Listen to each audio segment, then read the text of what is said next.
It's time to sculpt and paint some desert rocks. Vascotoys, action figure dioramas and props. Here's a look at what I'm making today. Stick around to see how. I'm going to use the stacked foam method to create these diorama pieces. I'm using 2-inch XPS foam made by Owens Corning that I bought at Home Depot for this project. Once the pieces are cut, I turn to my trusty dual temperature hot glue gun to get them stuck together. For these kinds of projects, I always use the low temperature setting on my glue gun to make sure I do not melt my foam.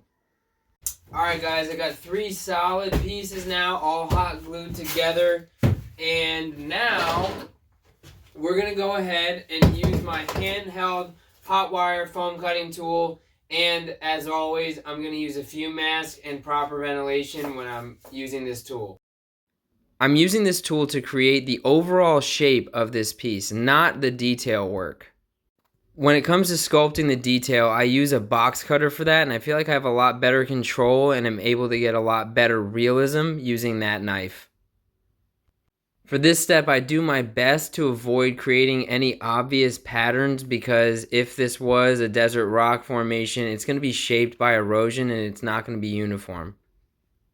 It's time to start sculpting the detail for this piece.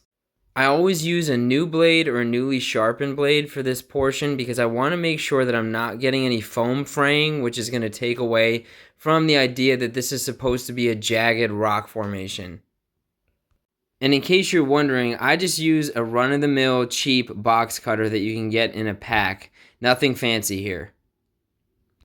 It's important to understand when your knife is starting to get dull, which will happen throughout the process of carving a piece, and switch out that blade so that you get a fresh blade in there and get the best kind of cuts that you want to get. I'm going to slow it down for a minute so I can properly explain what I'm doing here. I'm making a bunch of striation marks, just using the knife to do some very shallow cuts in the foam in the direction that some of these cuts that I've already made are in. Then I grab a rock that I found in my backyard to apply some texture to this piece. With a combination of rolling and pressing the rock into those striation marks, I really feel like I get sort of a texture hack as the rock deepens those marks that I made with the knife. With that, this piece is done being carved and textured. Time to move on to the next one. I'm going to use the same exact process as what I did for the first piece, but this rock shape is going to be a lot different than the first one that we did. I want this one to be a little bit thicker around the base, and I also want it to have sort of a more pronounced ledge than the first piece did. That's what you see me developing here, is just that base and then the ledge piece towards the top where my left hand is holding the piece. As I shape the upper portion of this rock formation, I try to keep in mind that I'm not trying to do detail work here, and again, I'm just trying to create that shape. So I manipulate the piece however I need to get the angles that I want the foam cutter to be able to carve on this piece. I want these two pieces to be different in terms of their shape variation, but I do want them to look like they belong in the same environment. To help remind myself of the look from the first piece, I put it right next to this one as I'm carving it. My approach for creating these ledges is kind of simple. So you create a horizontal cut like what you see me do right here, and then you go in over top with a vertical cut to create that ledge-like area. So now my goal for these two rock formations is that they look related, but I want them to look different. So you can see they're different heights. They both have multi-standing levels, but they're different widths, different heights. The thickness is a little bit different. This piece has sort of a wider base that comes up thinner before it jets out. This piece doesn't have as pronounced of that kind of feature. And they're both going to have sort of this slated texture that I established on the first one. So I'm going to show you guys how to carve that in now. When I'm carving a piece like this, I always find it extremely valuable to be looking at some sort of reference material either before or during the carving process. Sometimes that means opening up a comic book or watching a movie or TV show and taking a couple pictures from that. And sometimes it just simply means going through Google Images and seeing what I can come up with there. Most of the time, I wait until a sculpt is completely done before I start texturing a piece, but for some reason with this project, I really wanted to texture as I went, so I would carve in most of the sculpted details that I wanted, and then I would just go over it with texture, and then kind of go back in and create more sculpting if I needed to do so. Another thing that I do as I create my project is I take some time to stop at certain points, and I'll just look it over and make sure everything is lining up the way that I want it to. This is a commission piece, so I also find it important to take some progress pics as I go and make sure that the client is comfortable with the sculpt and the detail that I'm achieving on the piece. Doing this helps me ensure that I'm going to have a happy customer, and also gives the customer an opportunity to let me know if they want something changed as we go, which is a lot better than being told you want changes after a piece is done.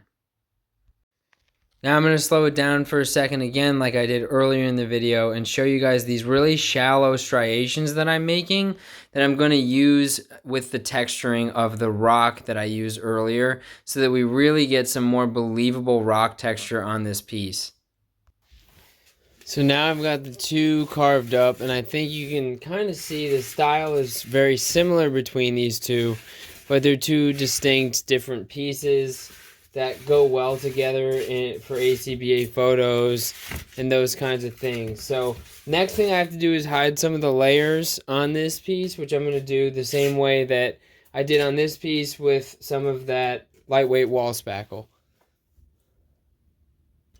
I don't have footage of me applying the wall spackle to this piece, but I did cover that in another video, which you can access in the upper right hand corner of the screen. I let the wall spackle dry completely, and then got myself some 150 grit sandpaper and also a nail file that I often use for the same purpose as using the sandpaper, which is simply just not to sand the foam, but to sand down the wall spackle excess that's dried, so that we don't get unwanted texture on the diorama when we're painting it. It's finally time to paint these pieces, and I'm going to be doing that with my airbrush.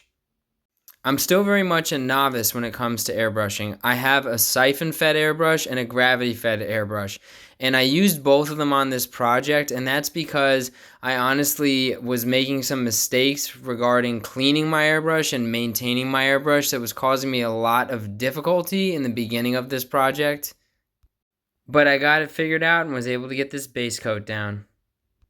Time to tackle painting this beast, the impact crater. I know what you're thinking. Why didn't he show us how he carved the impact crater piece? Well, that's because I have a video solely dedicated to the texturing and sculpting of this diorama piece that you can watch up here. Back to the paint job. So for this base coat, I use my siphon-fed airbrush.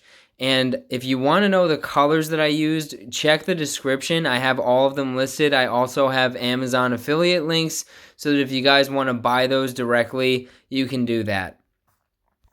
Thanks to the very informative video in the upper right hand corner of the screen, I was able to properly clean my airbrush, fix all my clogging issues, and get back to business with painting this diorama.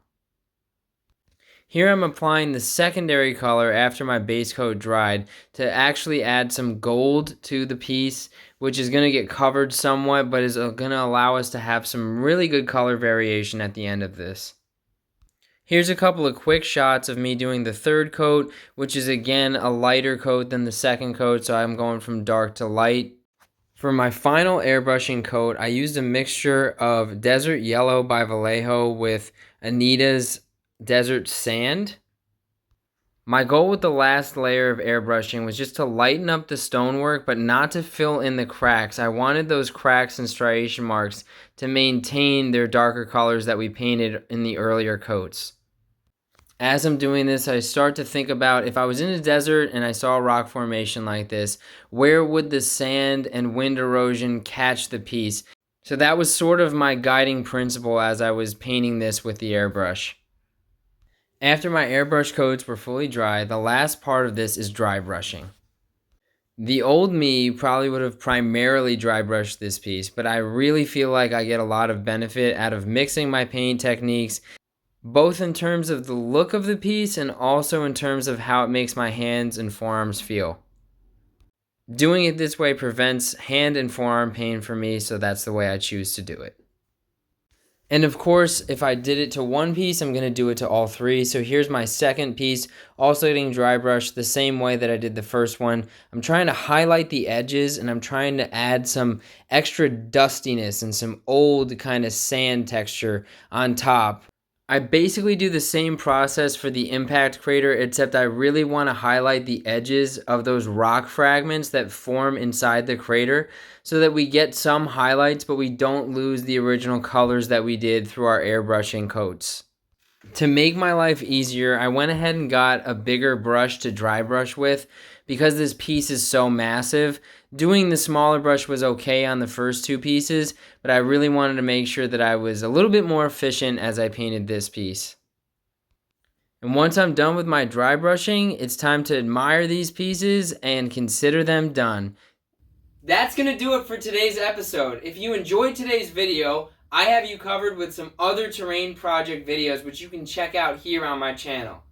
Thank you so much for watching. I'll see you in the next episode.